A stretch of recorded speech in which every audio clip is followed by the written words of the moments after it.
بسم اللہ الرحمن الرحیم۔ السلام علیکم معزز طلبہ کرام، آپ سب کیسے ہیں؟ آج ہم نور الانوار کے سبق نمبر 150 کو پڑھیں گے، اور آج کے سبق کا عنوان ہے قبیح لغیرہ، وصفی کا ثابت ہونا۔ آج کے ہمارے سبق کی عبارت وعن الامور الشرعیۃ سے شروع ہوتی ہے۔ آئیے سب سے پہلے عبارت پڑھ کے اس کا ترجمہ کرتے ہیں، اس کے بعد باقاعدہ اس کی وضاحت کی طرف بڑھتے ہیں۔ مصنف علیہ رحمہ لکھتے ہیں وعن الامور الشرعیۃ یقع علی الذی اتصل به وصفا، اور امور شرعیہ سے نہیں اس پر واقع ہوتا ہے جس کے ساتھ قبح وصفی متصل ہوتا ہے۔ عطف علی قولہ عن الافعال الحسیۃ، یہ مصنف کے قول عن الافعال الحسیہ پر معطوف ہے، عطف ہے۔ ای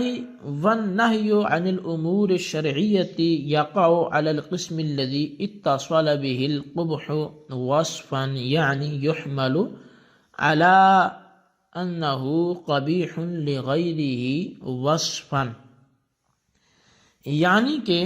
امور شرعیہ سے نہیں اس قسم پر واقع ہوتی ہے جس کے ساتھ قبح وصفی متصل ہوتا ہے، یعنی نہیں کو اس پر محمول کیا جائے گا کہ منہی عنہ قبیح لغیرہ وصفی ہے۔ والمراد بالامور الشرعیۃ ما تغیرت معانیها الاصلیۃ بعد ورود الشرع بہا، اور امور شرعیہ سے مراد وہ ہیں کہ جن کے اصلی معانی بدل جاتے ہیں شریعت کے وارد ہونے کے بعد،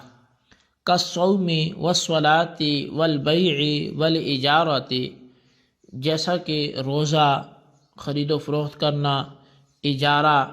فإن الصوم هو الامساک فی الاصل وزیدت علیہ فی الشرع اشیاء، پس بے شک جو روزہ ہے اصل میں تو وہ امساک کا نام ہے، بس شریعت میں اس پر کئی چیزوں کا اضافہ کر دیا گیا۔ والصلاۃ هو الدعاء وزیدت علیہ اشیاء، اور نماز بھی دعا کا نام ہے لیکن اس پر کئی اشیاء کا اضافہ کر لیا گیا۔ والبیع مبادلۃ المال بالمال فقد زیدت علیہا اہلیت العقدین ومحلیت المعقود علیہ وغیر ذالک،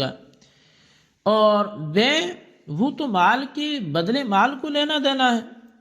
فقد زیدت سے فرماتے کہ اس پر بھی عاقدین کا اہل ہونا، معقود علیہ کا محل ہونا، اور اس کے علاوہ اور بہت سی چیزیں اس پر بھی اضافہ کر دی گئی۔ والاجارۃ مبادلۃ المال بالمنافع زیدت علیہ معلومیت المستاجر والاجرت والمدت وغیر ذالک، اور اجارہ تو وہ مال کو منافع سے بدلنے کا نام ہے، اس پر شے مستاجر، اجرت، مدت کے معلوم ہونے اور اس کے علاوہ کئی چیزوں کا اضافہ کر دیا گیا ہے۔ فالنہی عن هذه الافعال عند الاطلاق يحمل على القبح الوصفی الا اذا دل الدلیل على كونه قبیحا لعینه كالنہی عن بیع المضامین والملاقیح وصلاة المحدث، اور پس اطلاق کے وقت ان افعال سے نہیں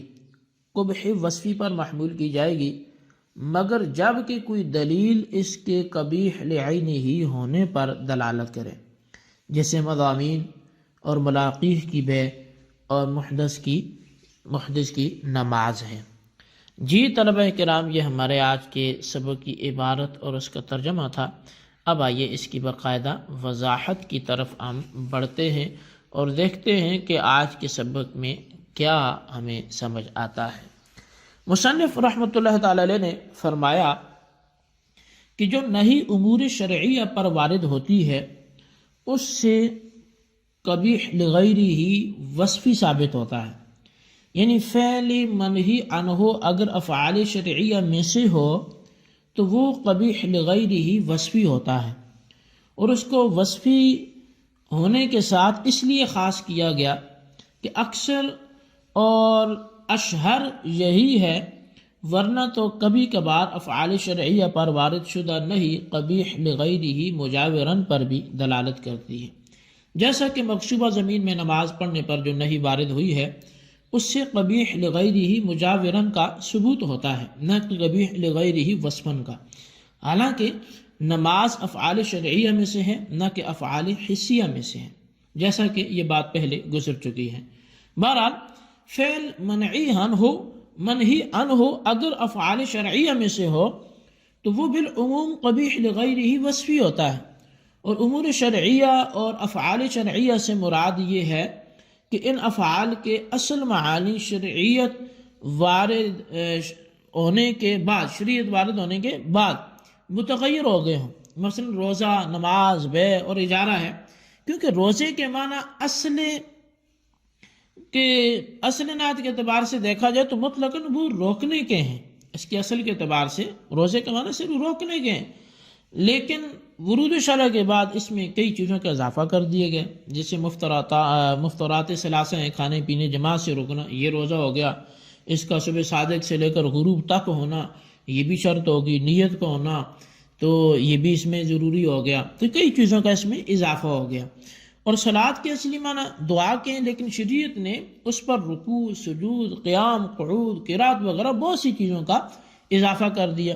اور بیع جو ہے وہ اصل میں ایک مال کو دوسرے مال سے بدلنے کا نام ہے، مگر شریعت اسلامیہ نے اس میں کئی چیزیں بڑھا دی، مثلا عاقدین بائع اور مشتری عاقل ہوں، معقود علیہ محل بیع ہو یعنی موجود ہو، اس لیے کہ معدوم کی بیع منعقد نہیں ہوتی، اسی طرح نبی بائع کی مملوک ہو کیونکہ غیر مملوک کی بیع منعقد نہیں ہوتی، اسی طرح عاقدین ایک دوسرے کا کلام سن بھی لیں، چنانچہ اگر مشتری نے اشترائی تو کہا اور بائع نے مشتری کا کلام نہیں سنا تو بھی بیع منعقد نہیں ہوگی، اور بہت سی چیزیں ہیں جن کا محل فقہ کی کتابیں ہیں۔ اور اسی طرح اجارہ اصل میں تو مال کو منافع سے بدلنے کا نام تھا، لیکن شریعت میں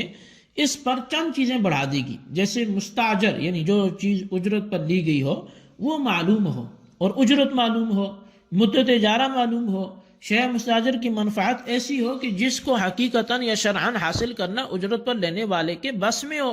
چنانچہ بھاگے ہوئے غلام کو اجرت پر لینا جائز نہیں ہے، کیونکہ اس سے منفعت کا حاصل کرنا حقیقتاً اس کے بس میں نہیں ہے، اور معاصی کرنے کے لیے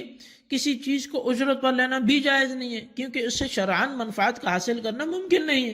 تو بہرحال